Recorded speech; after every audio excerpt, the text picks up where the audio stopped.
ప్రజలు 32 మంది ప్రాణ బలిదానంతో సాధించుకున్నటువంటి విశాఖ ఉక్కుని ప్రపంచంలోనే పేరెన్నకగన్న నాణ్యమైన ఉక్కును తయారు చేస్తూ లాభాలు గడిస్తూ ఇప్పటికి 50,000 కోట్లు పైగా కేంద్ర ప్రభుత్వానికి దొమ్మకట్టినటువంటి ఫ్యాక్టరీని కేంద్ర బీజేపీ ప్రభుత్వం తన అనుయాయులైనటువంటి అదానీ అంబానీ లాంటి కార్పొరేట్ శక్తులు కట్టబెట్టడానికి కంకణం కట్టుకుంది.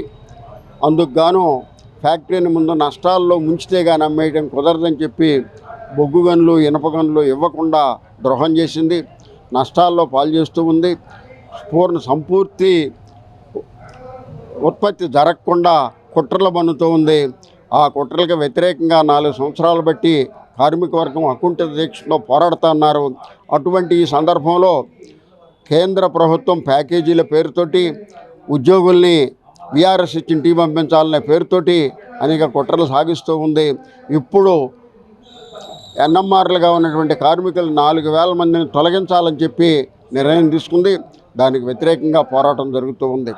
ఉక్కు ఫ్యాక్టరీ కార్మిక వర్గం గత 4 సంవత్సరాలు బట్టి అకుంఠిత దీక్షతో పోరాడుతూ ఉన్నారు. ఫ్యాక్టరీని కాపాడుకోవాలని ఆ పోరాటంలో రైతు సంఘాలు, వ్యవసాయ కార్మిక సంఘాలు, విద్యార్థి సంఘాలన్నిటి మద్దతు ఉంది. ఇప్పుడు తిరిగి మళ్ళా ఆ 3,000 మందిని పనిలోంచి తీసేయడానికి కేంద్ర ప్రభుత్వం కంకణం కట్టుకుంది. ఇది సహించరాని విషయం. ఏ పరిస్థితుల్లోనూ దీన్ని సాగనివ్వం.